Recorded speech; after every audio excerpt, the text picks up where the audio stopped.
All this week, we're investing in education. Today, we turn to technology and its future in the classroom. To do that, I want to bring in former Intel CEO Craig Barrett. Craig had been a strong, or has been a strong advocate for improving U.S. competitiveness through investing in education. Craig, great to have you here on Street Smart.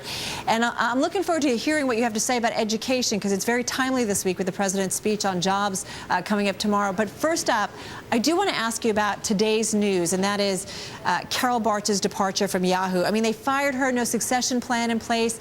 I'm just curious, when you heard this news, did you think, what were they thinking?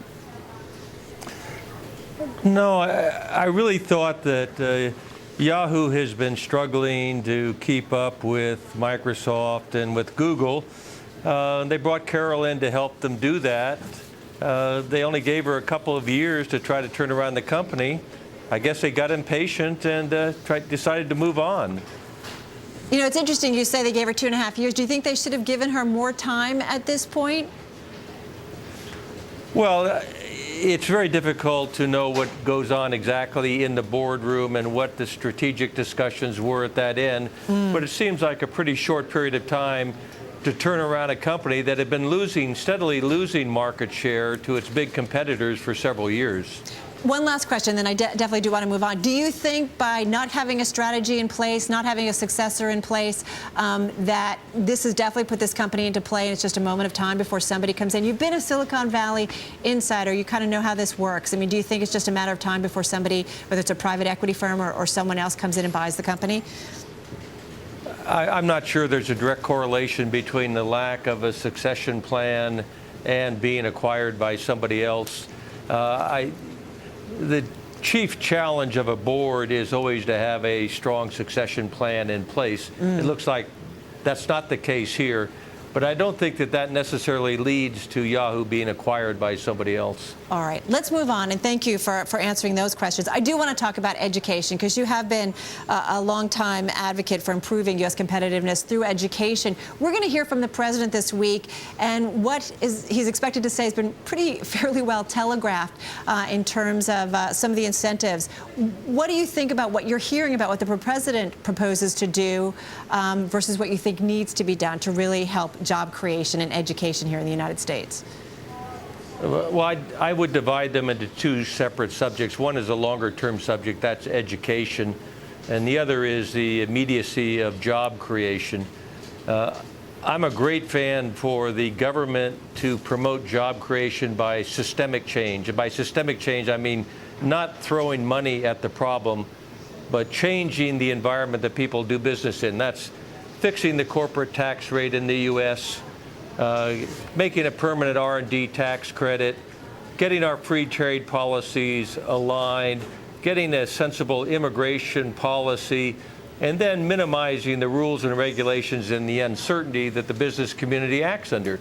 Those are things that Washington, D.C. can do with the stroke of a pen overnight. Education's key to our long-term future, but that's a longer-term fix. You're not going to change the education infrastructure in the United States in a 3 or 6 month period or in one speech. I think it is the most fundamental thing we have to fix, and I don't think we're doing much about it, but it's a longer-term problem than the one the president will address tonight. Let me jump in there, Craig, on the immigration comment, because there's obviously a big connection with the immigration policy in the United States and education, the educational system here. Yesterday, we were talking a lot about the fact that we give a lot of people from other countries great educations, a great start in sort of the entrepreneurial world, and then send them packing back out of this country. Do you think is that what you meant by getting our immigration policy fixed? We need to give more H-1B visas? We have an absolutely idiotic immigration policy today. As you point out, we educate the world's smartest minds. We tell them to go home. When I was at Intel about 15 years ago, that was the first time we suggested that we have this Staple Act, where you staple a green card to an advanced degree given to a foreign national. That's only now being picked up and discussed in Congress, little chance of passing. But we need an intelligent immigration policy to make the U.S. not only a great place to come and study, but a great place for entrepreneurs to come and create businesses and create jobs. You know, Craig, you wrote in Forbes recently, an op-ed, you said maintaining U.S. competitiveness in today's global economy is crucial. How we'll meet that challenge depends on largely on the success of our youth. I like what that says, but I think about all of the middle-aged folks in their 50s who lost their jobs in the last couple of years, and they can't get back to work. What can we do to help them get new skills so they can get back in the labor force?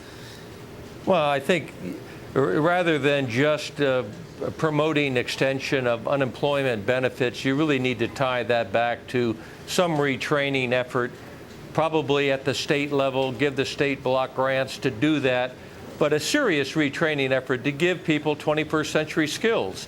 You know, the United States has lost all these manufacturing jobs. Those were semi-skilled jobs. They were not computer literate jobs necessarily. They weren't value-add jobs. They were screwing nuts, lug nuts on wheels. We basically need to have value-add jobs in the U.S. That takes a skilled, educated workforce. So the people in that generation, the 40 and 50-year-olds, are going to need to acquire those skills and that education.